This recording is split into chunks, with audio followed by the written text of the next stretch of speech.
Good evening. My name is Arne Almquist, and I'm the Associate Provost for Library Services and Information Technology here at Northern Kentucky University. And I'd like to welcome you to another in the continuing series of book readings sponsored by the Friends of Steely Library. And I'd also like to invite you into to the library itself to see some of the changes that we are undergoing at this particular point. You may notice that the tarping. At many of these events over the past 3 or 4 years, I've been telling people that we have big changes coming for the third floor, and I'm excited to say that those changes are finally happening. And we have some reconstruction throughout the building, new services, new facilities that will radically ratchet up our ability to meet the needs of a 21st century clientele. With that, I'd like to turn the podium over to Ron, who will introduce tonight's speaker.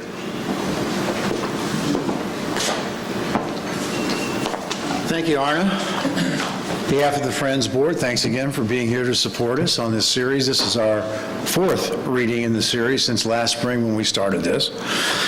So, and as he said, it's the Friends of the Library bringing you this new literary series. And the Friends that most of you know, as I look around the room, many familiar faces have been to these readings or are they're friends of the university in other ways. But the Friends of the Library support the very broad-based mission of the library, Steely Library, through fundraising events, gifts, memberships. So each of you will notice in the seat, if you're not already a member of the Friends of the Library, in the seat when you came in tonight, there's some material there for you to take a look at. And if you're not a member, we hope you'll seriously consider becoming a member in the coming year. The Friends inaugurated this series last spring. And to date, we have had visits from the writers here on campus, including the celebrated fiction and nature writer Rick Bass. I feel like I'm bending down here all the time. Rick Bass, and also the celebrated Kentucky novelist Gwen Hyman Rubio, and then just last week, Silas House. We had a great visit with him. And of course, tonight, we're fortunate to have Richard Taylor here with us with his brand new book and the very first public reading from his newest work, Sue Mundy, a novel of the Civil War. You know, before I introduce Dr. Ramage, who's going to introduce Richard, I want to say that oftentimes we find connections here between the writers and their work. When I worked with Richard Taylor in the past, I asked him about a story that ran in the very first issue of Northern's literary journal, the Journal of Kentucky Studies. I believe it's Logan County, 1855. And I said, I remember this story being part of the package of stories that came to us as we were beginning that series. In fact, Kathy Stewart is here somewhere. She was the designer on that journal, and it looks very much the same today as it did 22 years ago.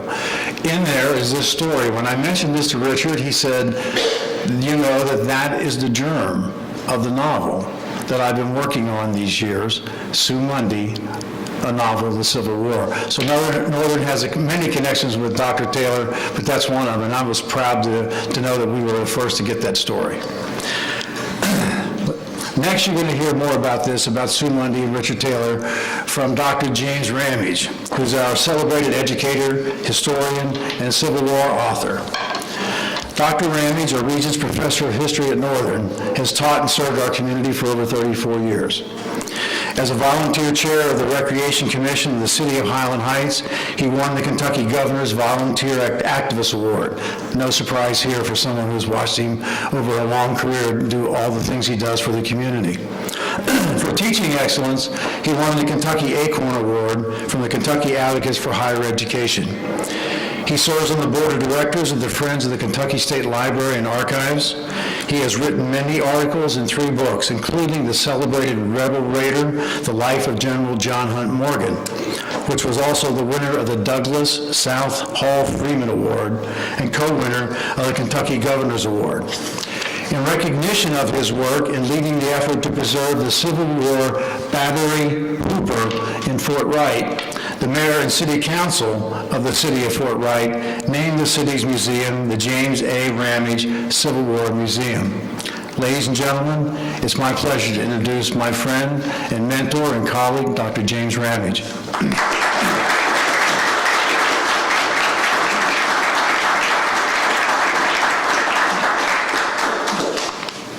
Thank you, Ron, and friends of the library, the Frank Steely Library. Thank you for the honor and pleasure of introducing my friend Richard Taylor. I know of no more efficient organizers than Ron Ellis and Chris Burns, and it's been a delight preparing for this evening.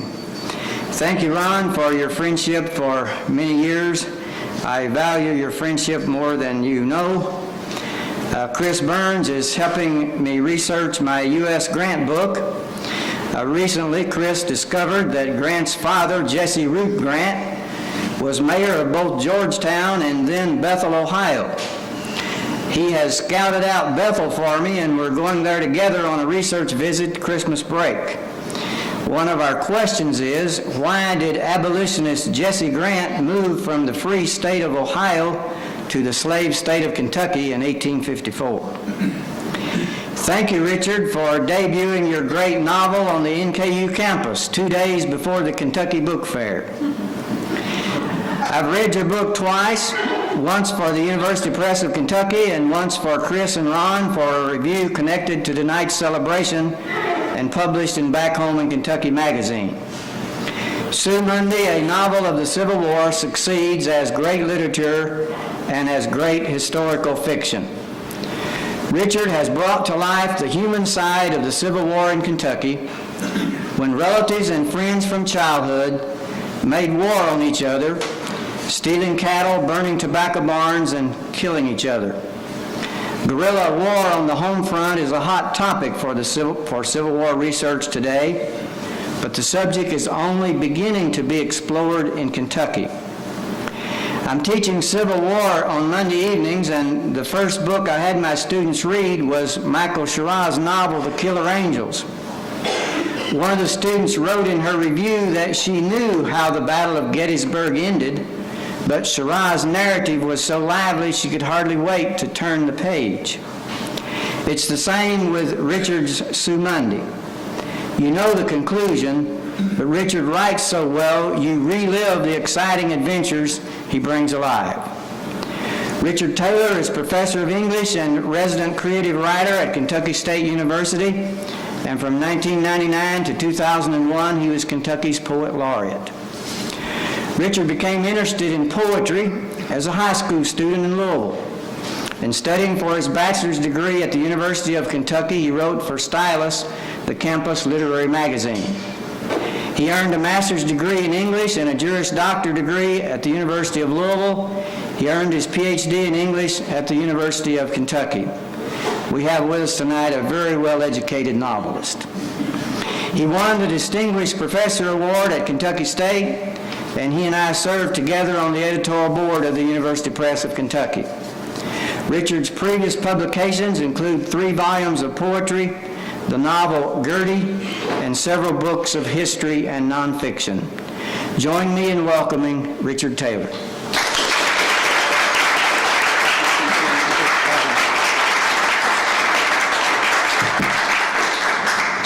What a pleasure it is to be here tonight.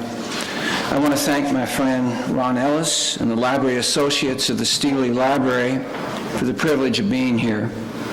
I also want to thank my friend and colleague Jim Ramage, who is one of this state's treasures, and his work, particularly in the Civil War and soon to be President Grant, is substantial. Last year, I had the pleasure of attending this event at which Ron's book of Woods and Waters was released, and at that time I was reintroduced, I should say, to the reading community at NKU. Libraries, as everyone in this room knows, are the heart of any learning community. Printed words and readers are its lifeblood. This group, pun only partially intended, is improving the circulation. Now, the novel I'm going to read from centers on Marcellus Jerome Clark, a Confederate soldier from Simpson County, Kentucky, way at the other end of the state, just a little south of Bowling Green. And after the death of John Hunt Morgan, about whom Jim has written so eloquently, he underwent a name change and a character change. Marcellus Jerome Clark did. He became Sue Mundy, the most notorious guerrilla in Kentucky during the last months of the Civil War. History tends to paint individuals with broad strokes, especially its bad actors. Without apologizing for his faults, in this book I try to trace Jerome's evolution from soldier to guerrilla fighter to outlaw and to incipient penitent. At the same time, trying to explain his motivations and experience and exploring his humanity in its complexities, as all of us are complex as human beings. People change, especially between the age of 19 and 21, which are key years in his very short life, since he was dead before he was 20. Jerem, as I call him in the book, changes, and this chapter I'm going to read is the point at which that change takes form in the moral choices he makes. It's fairly sensitive. It's based on an issue, on an actual incident during the war, and I hope we're all accepting of I altered it a bit, but well, you'll see what I mean when I get into it. The chapter is called Redemption, and it signals Jerem's movement towards personal salvation, not in any religious sense, but in a renewed feeling for humanity and the sanctity of life. Now, before I read this chapter, I want to just set the tone a little bit and read one short snippet. And it's really about war. And it doesn't need much contextualizing. Later, resting, it came to him that what he loved most about wilderness was its pristine order, in which nothing at all seemed out of place, in which little or nothing had been altered by the instruments of man. The woods untouched comprised an assemblage of the various and the random, everything at home. Those downed poles and twisted rails, his memories of the carnage on the slopes of Donelson, reminded him that this war, any war, came down to an organized effort to disassemble things, whether railways, bridges, landscapes, or bodies, to render them useless, disarticulate. And the bent rails, the wounded and dead he'd seen, became a part of his interior landscape, a ravaged place containing desolated valleys and bloodied streams, people and things deprived of vital purpose, deprived of their functions.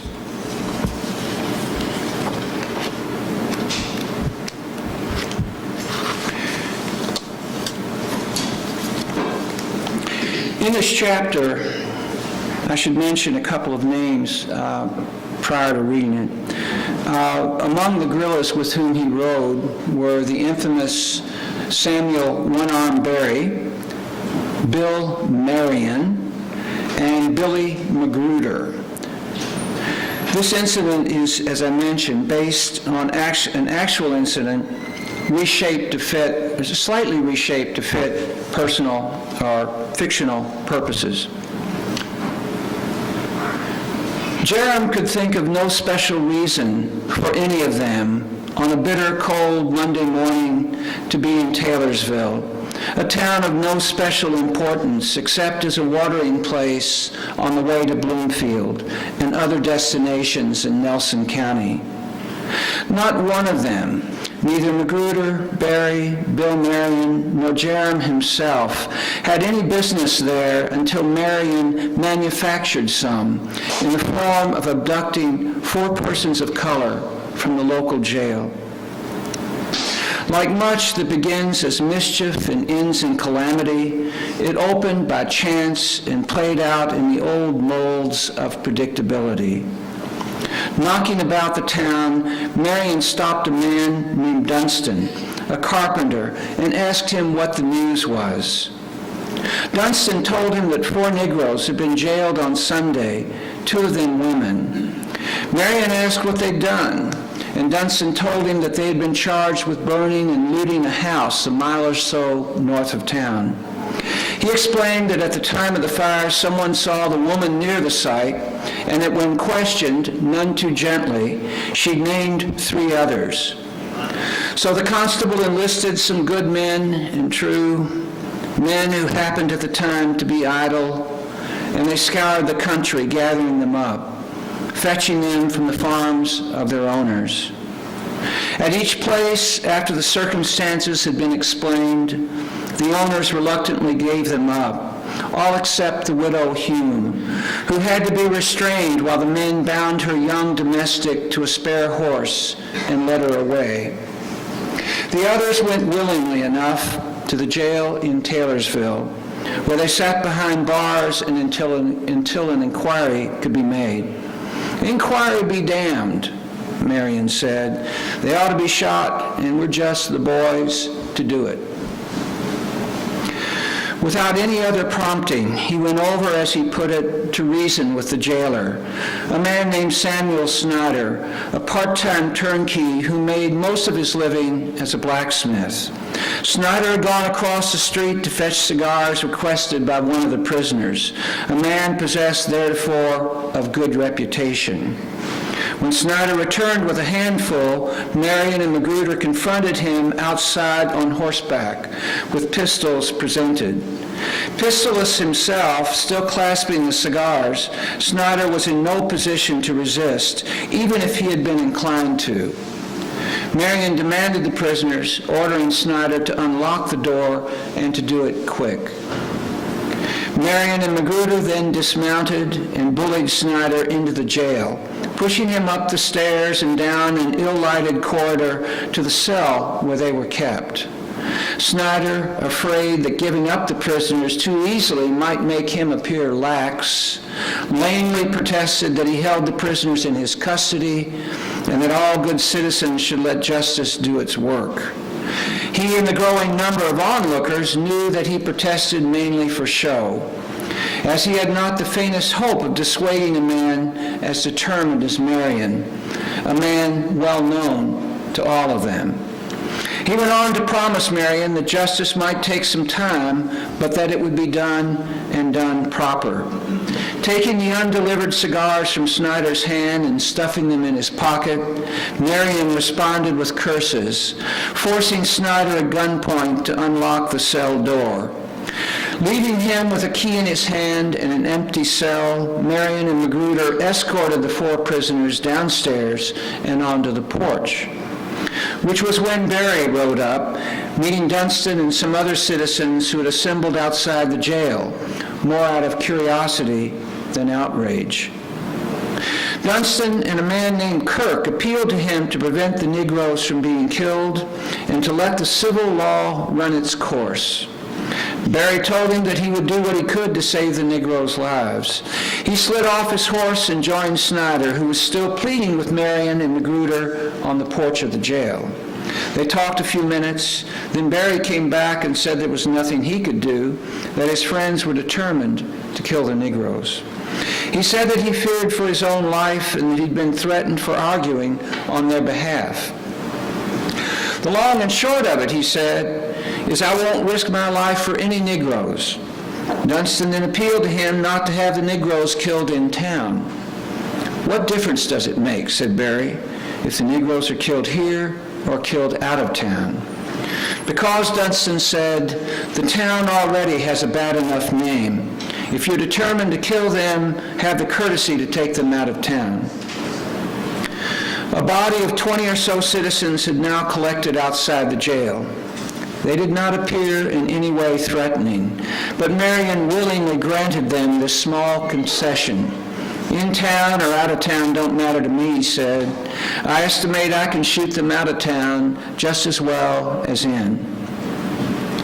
Hearing the hubbub, Jerem, who had been up the street at a stable, having a loose shoe on Paul's right forehoof checked, rode down to this jailhouse where Marion and Magruder were prodding the Negroes into the street.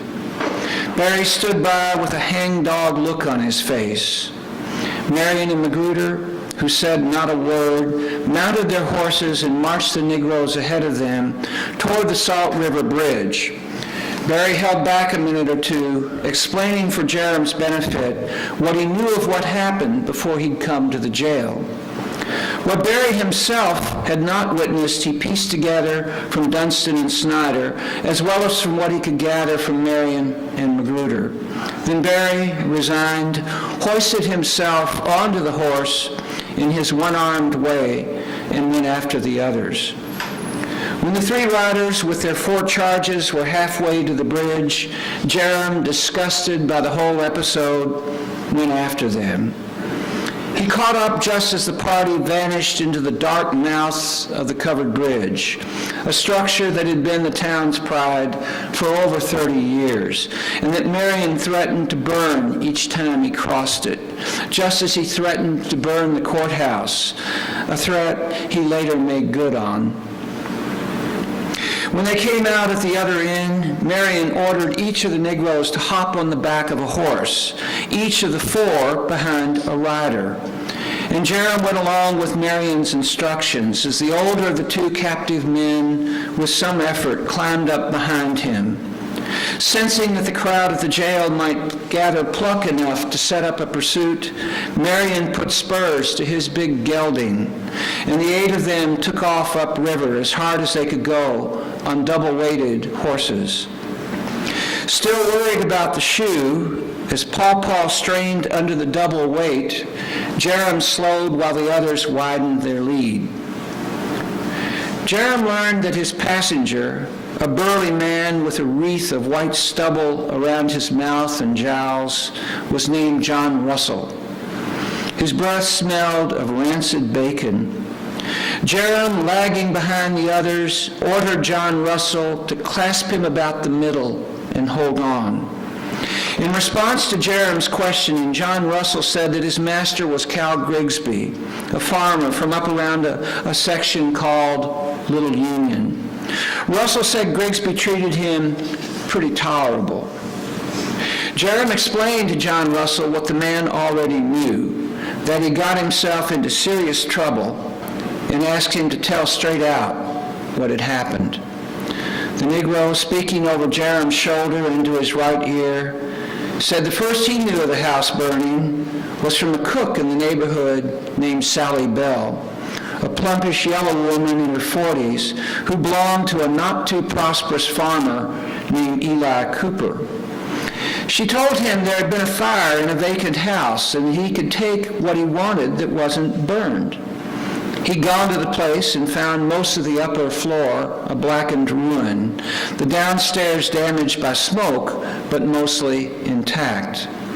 Where the fire had burned, the roofline was broken and filled with unfamiliar light, the sticks of charred sheathing poking up to suggest the ghost angle of the structure when it had been whole.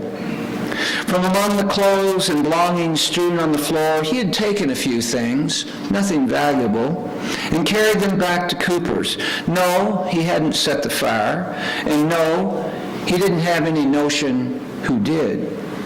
And that's all I know about the fire, he said, until the gang of them come for me and put me in the prison house. I've never messed with any real trouble in my life. I do my work. I mind my business. I don't do that-a-way. Jerem was inclined to believe him and said so, unable without turning completely around to read his expression. Though he didn't know what involvement John Russell had with the taking of items from the house, he didn't think the man had struck the fire. If he had scavenged some clothing from the abandoned house, no one, to Jerem's way of thinking, would be the less for it. Snatching up useful things struck him as closer to practicing good husbandry than looting, an ugly word better described as salvage here. On this side of the river, the going was less sure because they followed no road. The pike to Bloomfield ran on the town side of the bridge, but Jerem knew there was a passable ford a mile or two upriver where they could double back. Marion chose this side for its relative remoteness and to discourage followers. It was easy to lay an ambush along such an unformed route. But for an occasional clearing, the landscape was hilly and densely wooded, with great rough-barked hickories and flanks of dusky oaks, whose limbs formed finger-like canopies over their heads. They passed up and down steep, bridgeless declivities that dipped to ravines and dry creek beds that fed into the river whenever rain fell. "What kind of man did you say Cal Grigsby is?" Jerem asked. John Russell, the warmth of his bulk behind, almost an extension of Jerem now, physically closer to him than anyone, even than Molly Thomas, his girlfriend, did not answer at first. Jerem reckoned the man pondered how honest he could afford to be. White people sticking up for white people, black for black. Finally, he broke the silence with the answer of someone who had survived servitude a long time, a hybrid of truth and fiction. "Oh, Captain," he said, "he's better than most and worse than some. He's fine when he's not been drinking." "And how often is he drinking?" Jerem asked. "Most of the time," John Russell said, "most of the time." "Do you have a wife?" "I do, and 3 children, but they live up in Shelby County at Dixon's, and I am with them only a little, a son and 2 daughters. "And what did you have to do with this house burning?" Jerem asked. "Are you sure it wasn't you who set the fire?" "On my soul," John Russell said, "it wasn't. I swear to you I only came to the house when Sally Bell told me things were out for the taking, that they would be ruined if someone didn't take them. So I says to myself, says I, if they're here for someone, I might as well be that someone, because ain't I that someone too?" They were passing under a large sweet gum, and one of the lower limbs brushed the hat off Jerem's head. "Whoops," he said, "I've lost my hat," sweeping his arm back in a vain effort to catch it. John Russell, wonderfully limber, slid off Paw Paw's rump and fetched it up, handing it up to Jerem, who pulled it over his snaggled head and thanked him. Jerem was surprised to hear himself thanking the stranger who had done him a kindness at a time when he was designing to take the man's life, which did not accord with whatever conventions of kindness governed even a place so wild. As they entered an overgrown pasture of sedge that grew in sallow spikes, an eroded slope choked with scrub and cedars, they heard a spatter of shots some distance ahead. Sound carried in the river bottom, and it was hard to determine how far away they were. As the tattoo of firing faded away, more shots sounded, and Jerem knew he'd better catch up to see for himself. They made their way down through a copse of thick timber into a wide field that spread and scalloped up the steep slope of another ridge. At the far end of the field, maybe 200 yards away, Jerem could make out 2 riders straining through the stubble toward the trees. The first was charging up the hill toward the trees. Just at the tree line, he saw the form of a woman, her skirts hiked to her waist, sprinting faster than he had imagined anyone in skirts could move. The second rider, mounted on Marion's big gray gelding, not far behind, was chasing up the hill, his passenger, a male from the looks of him, still hugging the man in the saddle. As he and John Russell rode down into a swale, Jerem lost sight of the riders and the running woman, but more shots placed them somewhere off to the right. As they rose up again to higher ground, he saw that Marion had turned and was heading back toward the river. He couldn't see Magruder, but guessed he was somewhere in the woods, still after his own rider. Where Barry and the other woman were, he didn't know. The shooting stopped, and he angled back toward the river, following the direction in which he'd seen Marion moving. Marion and his burden disappeared again, a tongue of trees separating them. But he knew Marion would close the gap and likely would pop into view sooner and closer than he might expect. Out of the blue came John Russell's question, "Captain, are you going to shoot me?" Jerem had no ready answer, not expecting so blunt a question from someone whose death he debated even then. His every instinct told him not to tell the truth, whatever he intended to do. He knew that the easiest way to placate him would be to tell John Russell that no, he, John Russell, was a good man, that Jerem had no intention of shooting him, would not think of it. He could then make up his mind before joining Marion and Magruder. He did know that if he closed with them again, with John Russell still alive, he wouldn't be after meeting them. "I don't know," he said. And he felt John Russell stiffen and sigh again, and then go silent. The breath he felt on his neck from his fellow being who reminded him of Uncle Nether. Uncle Nether was an older African-American who taught him how to run a beeline when he was 10 or 12 years of age. The breath he felt on his neck from his fellow being who reminded him of Uncle Nether, the patient man who had shown him how to run a beeline half his life ago. It was best to come square with John Russell. "Uncle," Jerem said, "I believe they're going to kill the last damn one of you." "Then, Captain, why don't you just let me go?" "Because if I do, they might kill me," Jerem heard himself saying, knowing this to be unlikely and amounting to a lie.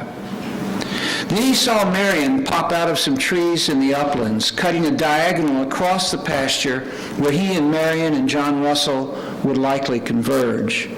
Marion held a pistol at the ready, pointed toward heaven, with no rider at his back, no woman. And Jerem knew that she lay in some upland thicket, that Marion had come back without her because he had caught and done violence to her. For Marion was not a man who would have returned until he had snared whatever he was after. Then he felt John Russell slide off Paw Paw's rump and hit the ground. John Russell was up and running before Jerem could turn Paw Paw back to face the figure whose feet were beginning to get their purchase up the hill. John Russell vaulted over a clump of buckberries and tore off toward cover. The woods were maybe 50 yards away. The large single trees with spraddled limbs broke the skyline in the old field, one just ahead of him with its top knocked out by lightning. As Jerem passed it, he had to dodge the remnant limbs where they had fallen. Instinctively, he drew his pistol and raised it to a line on the center of John Russell's back. Not once did the fleeing man look back, though he must have expected the shot at any instant. Nor did he zig and zag, but beelined for the fringe of trees that rose to the ridge. Crossing it seemed the goal towards which his whole body and mind were striving. Jerem could see Marion coming in his direction now, his gelding bounding across the open ground in a steady lope.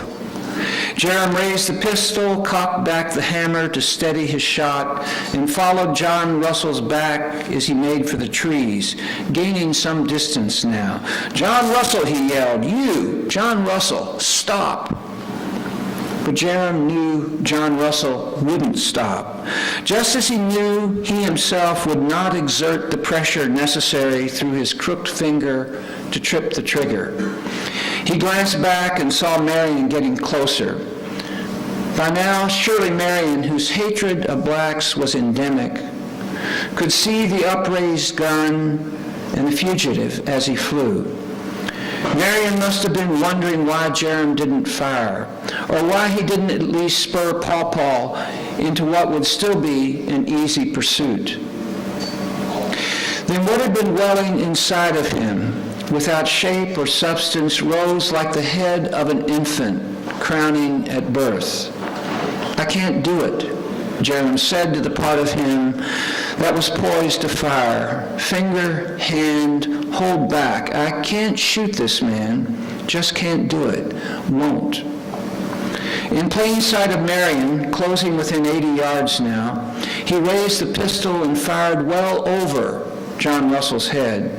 John Russell showed no sign of slowing, but kept on clambering uphill, his run slowing to a dogged trot as he reached the thickets and undergrowth near the crest of the ridge. Jerem fired again for show, the pistol kicking up in the familiar way, but the ball cutting air well wide of John Russell, who had nearly reached the ridgetop. The limbs and shelves of rock under Pawpaw's hooves checked her progress until she stopped, as if frustrated by impediments she could not overstep. A third time, Jerem fired, and then John Russell was over the crest and out of view. "Did you hit him?" Marion's pistol still raised, reined in next to him. "Did you hit him?" he asked. "Myself, I couldn't get a clear shot at the son of a bitch." "I might have pinked him a little," Jerem said, taking comfort in his lie. "It'll take more than either Pawpaw or me to find him now." The two of them made their way to the summit and looked out over an expanse of gray timber, a great cone of wilderness that formed a mesh of limbs thicker than any man could negotiate on horseback. A blush of lavender showed in the buds of some of the near trees, a smear of it in those distant, filmy and blue. After checking his remaining loads, Jerem holstered his pistol, which seemed now to hold some new heaviness.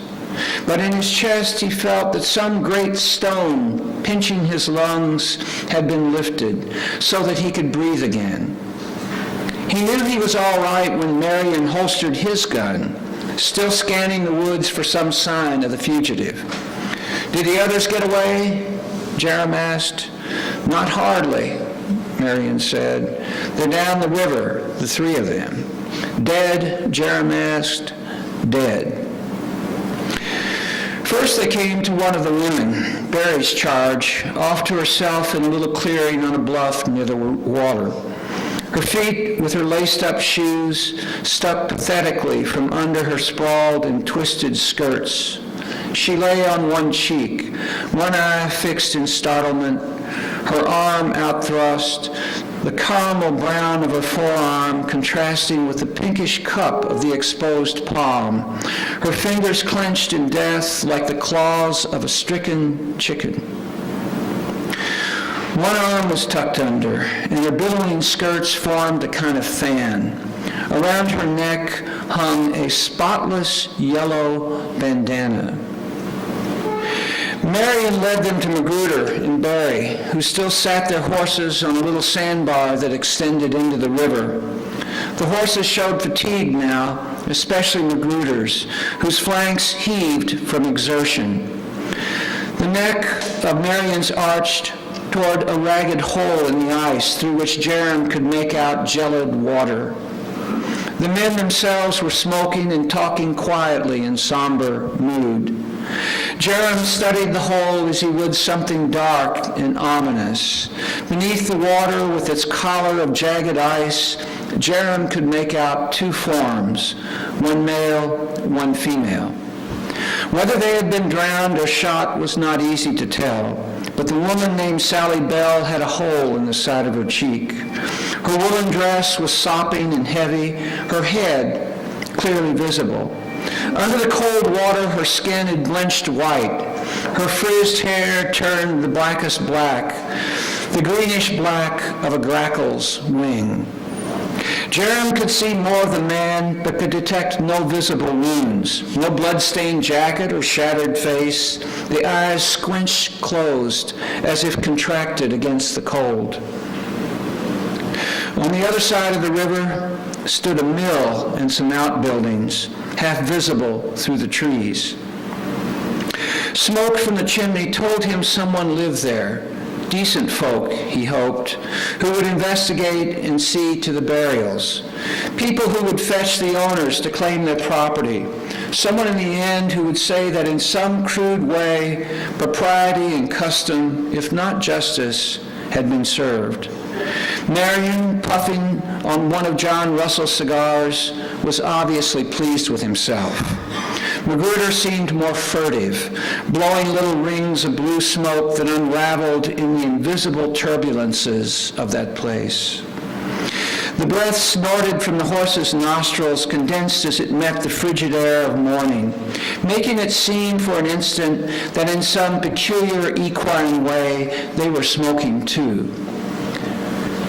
When Barry and Jerem had a moment to themselves, Barry told him that Magruder, after ridding himself of his rider, had come along and ordered the woman off Barry's horse. Protesting at first, Barry finally helped place her foot in the stirrup of Magruder's mount, and the two of them had cantered off. When Barry heard several shots a few minutes later, he did not have to be told what had happened. Hearing this, Jerem congratulated himself that he would never have surrendered John Russell. Savoring a satisfaction new to him, he tried to imagine John Russell, shivering but alive, hunkered in some hollow tree, or doubling back to whatever friend or family in that place he had in that place, until he found someone who would work to restore the warmth to his body, to spoon him some broth, chuck another stick of kindling on the fire. We want to read just a closing to sort of round this out, just a very short piece as Sue Mundy begins to contemplate his own death. I had to try to have him muse on what his life would have been like, what he would miss in life, the things he would never do, and in some way sort of reaffirm the love he had for this life, this planet. But then he came back to the more familiar world he loved.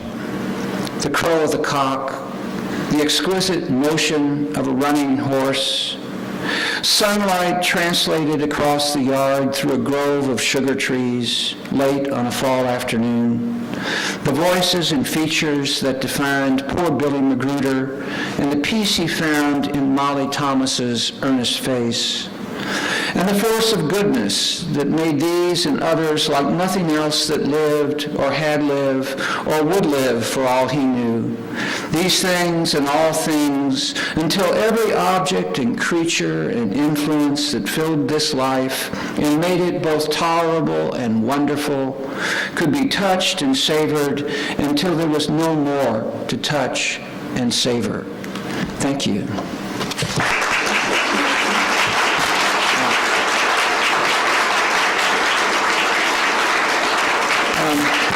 Thank you. Most of this, that whole incident in the jail came out of some testimony during a trial held after the war, and the names and the people and the things they said and the circumstances, a lot of that detail, I have to confess, was lifted from sources. Jerem, I'm not sure, was even on that particular ride, but these were people he knew, and I wanted to try to find an instance where in part he could redeem himself, because none of us ever managed to wipe our slates clean, but I think we can work to make them a little emptier.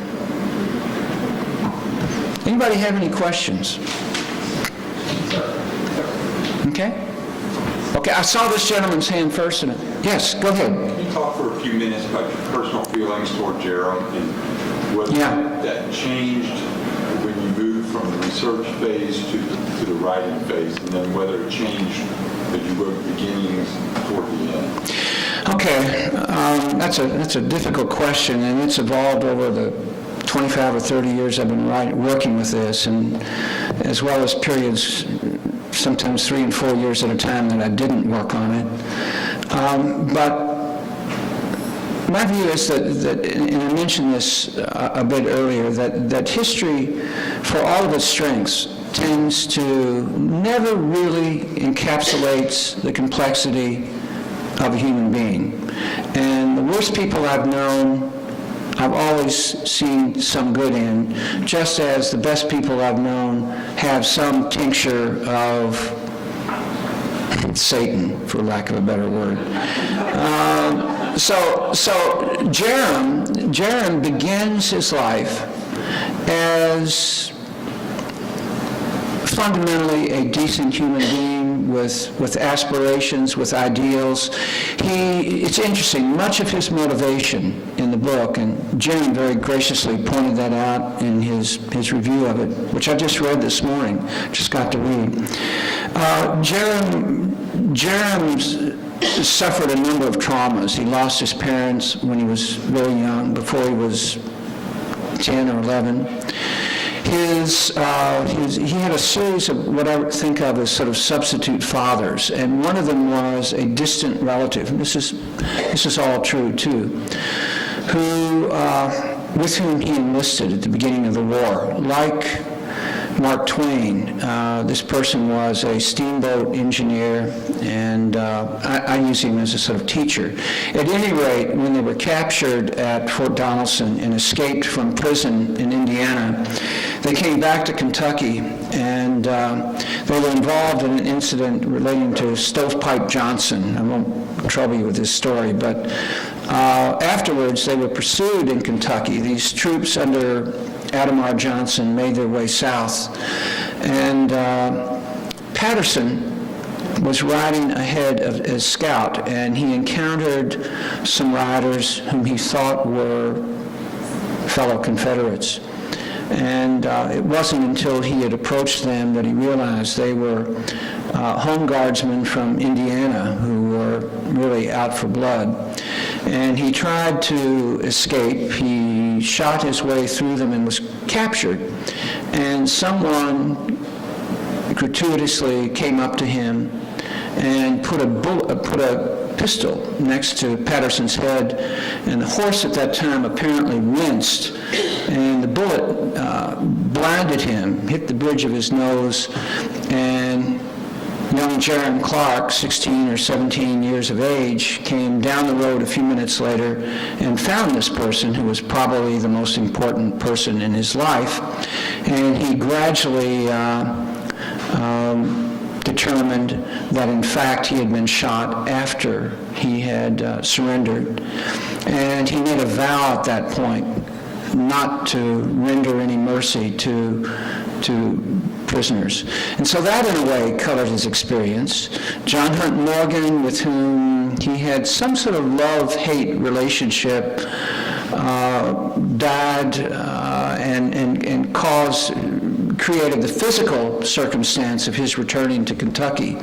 When he came to Kentucky, he fell in with this group of One-Armed Barry, who had been a school teacher, interestingly enough, who had lived for a time at Shakertown at Pleasant Hill, and was probably a little better educated and probably a little better human being than Bill Marion, who was probably a psychopath, and Billy Magruder, who was not much better. Billy Magruder was a bastard, and I mean literally a bastard, and even when he was serving in the Confederate Army, he was a bodyguard for General Albert Sidney Johnson.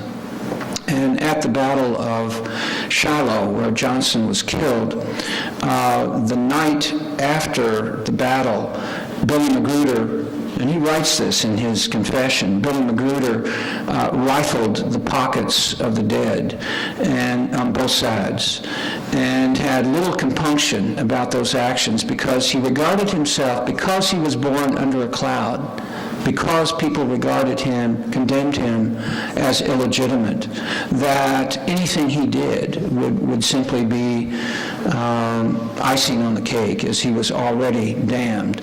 So there's a very complex kind of evolution in Jerram's own sensibility. He's a bright kid. Patterson teaches him a lot. He is in love, or he thinks he's in love. He's maybe more infatuated. And he undergoes this brutalizing experience of war. And if there's anything that's true about Jerram, I think it's that as a young person, and there are lots of young persons learning it now, and perhaps will have a difficult time unlearning the brutality and the loss and the waste of war. And so Jerram, by the time this kid is 19 years of age, he's been fighting 4 years, both in the Army and out of the Army, and his experience out of the Army he becomes part of this very personal and vicious partisan war that was occurring all over this state, but mostly in the southern counties. And it has to do, the novel is partially about the politics of this too. The fact that, as you know, Kentucky was neutral at the beginning of the war. It was loyal to the Union. 2 out of every 3 soldiers produced from this state fought for the Union. And yet, by the end of the war, because of the experience of the Union, call it, I guess, occupation, it's probably not the best word, Jim would have a better one, but because of the draconian rule of 2 different military commandants, General Stephen Burbridge and General John Palmer, most Kentuckians felt not disloyalty toward the Union, but a great bitterness that affected politics in this state for 30 or 40 years after the war, as we witnessed mainly ex-Confederates being elected to office. And it grew out of these measures that the Union troops or presence imposed upon the citizens of the state, which involved reprisal shootings and lots of crimes on both sides.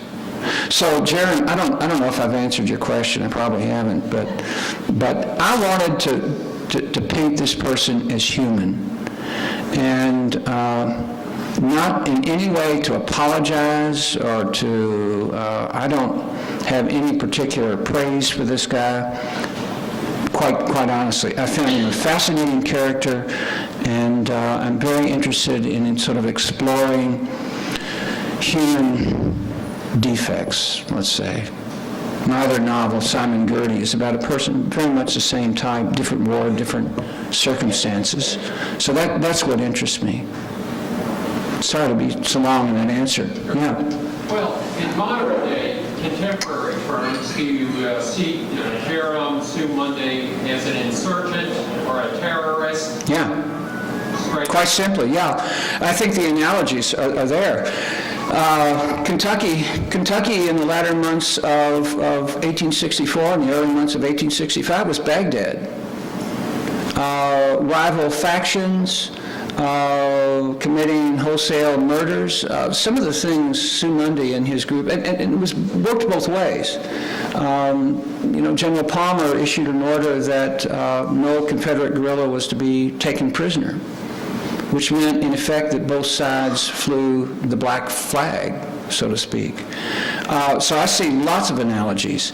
And there's some differences. The differences had nothing to do with religion. They had a lot to do with politics and allegiance to one's town, one's family, one's place.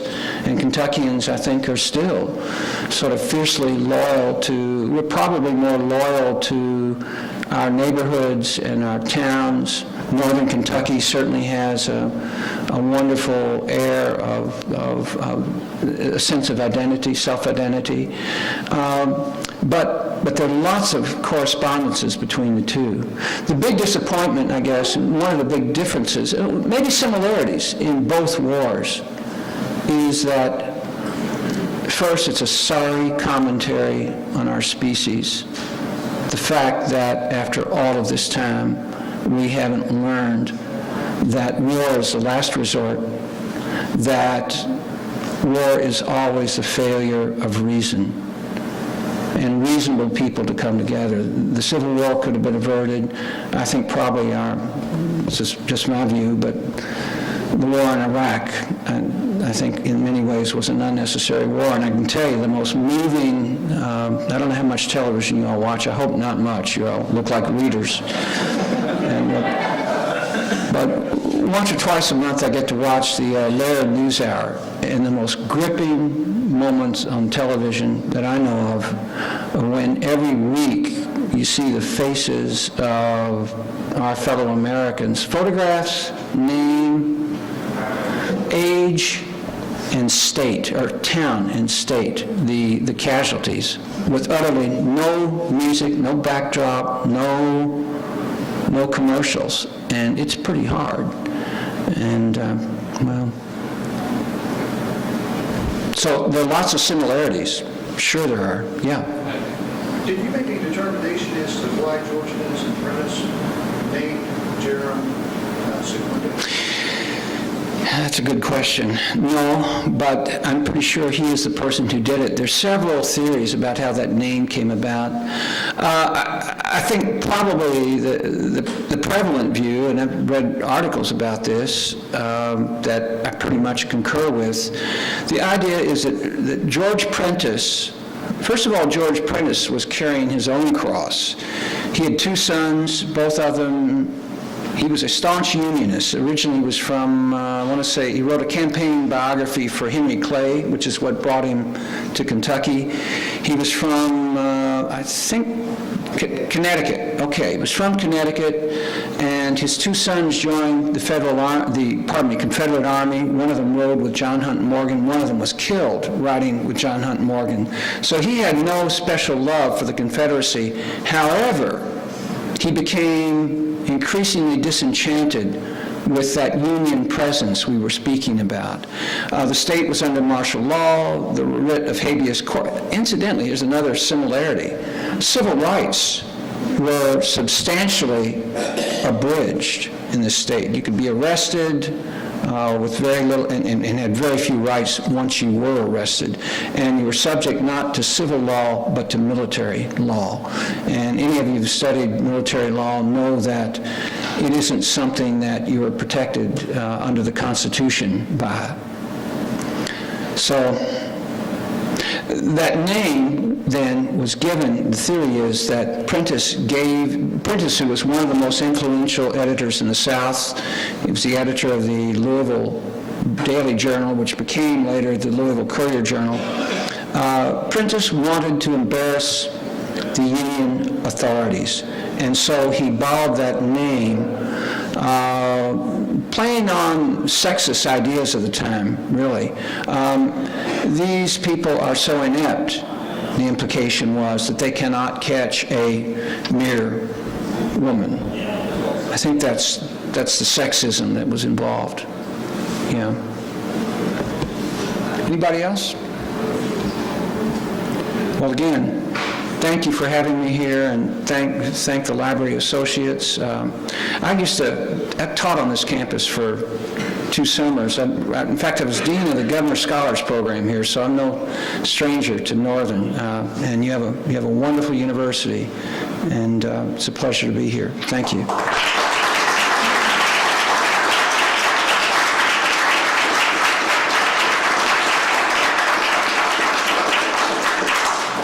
How about, wow, what a great book, what a wonderful reading.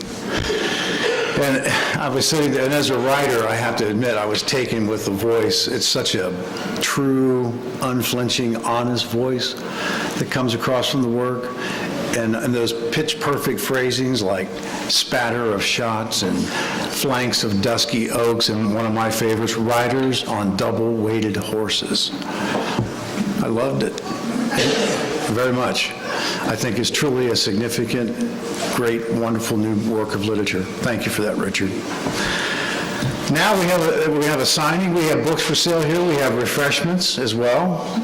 I encourage you to think about those Christmas lists because with our good partners here at the NKU bookstore, the Friends benefit from a portion of the proceeds of sales tonight. So if you're inclined to get your books, what better gift than to have a nice gift personalized by one of Kentucky's most beloved authors. I think that would be a great gift, so we encourage you to do that. Before we go, I want to tell you, as I said, this was our fourth writer to come to campus in the series. We're very excited now to say that we have finalized work and have a commitment on April 4 in the coming semester with Kim Edwards, who many of you may know by now as the